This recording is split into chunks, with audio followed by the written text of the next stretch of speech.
So today I want to talk to you about weaving ends into your work, like if you're adding a new ball of yarn and you've got these ends, because of course it's going to cause a little bit of a hole right here. We want to try to get rid of that. So the first thing we're going to do is take our two ends and make sure you've got long ends. I usually try to have at least 4 to 6 inches, maybe even a little bit more. You want to cross your ends, first of all. Then you're going to go ahead and take your tapestry needle, thread one end through the tapestry needle,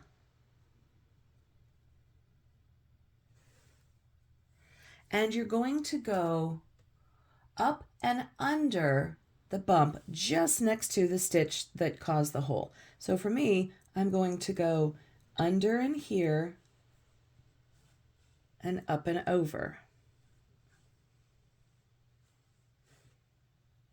Just like that. And you don't want to pull it too tight. Now I'm going to go this way. So I'm going to go under this next stitch here and just gently pull that through. Now I'm going to go into the next stitch right next to it and go up.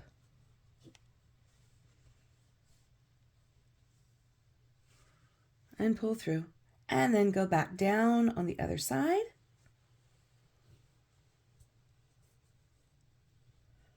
Just like so. Now I'm going to leave this end hanging out right there. Then I'm going to go ahead and take the other piece and do the same thing, but go in the opposite direction. So I'm going to thread it onto my tapestry needle. I'm going to go up and into the stitch that's closest to the stitch where the yarn came out of.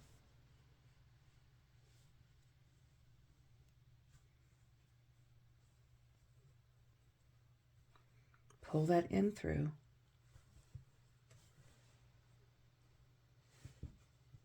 Then I'm going to go into that stitch next to it and go down. I'm going to go into the stitch next to it and go up and under. Gently, but firmly. You want to give it a little bit of, there you go. Go into that next stitch over. Into that next stitch over.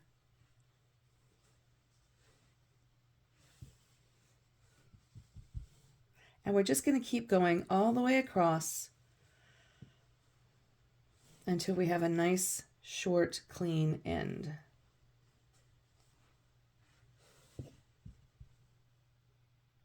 So this is a seed stitch, which is a knit and purl stitch all the way across. So I'm basically just trying to follow the stitch pattern.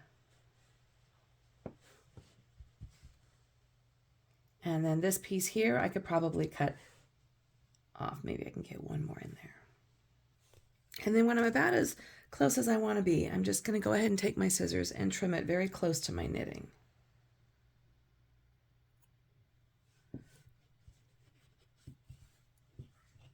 And the same applies over here.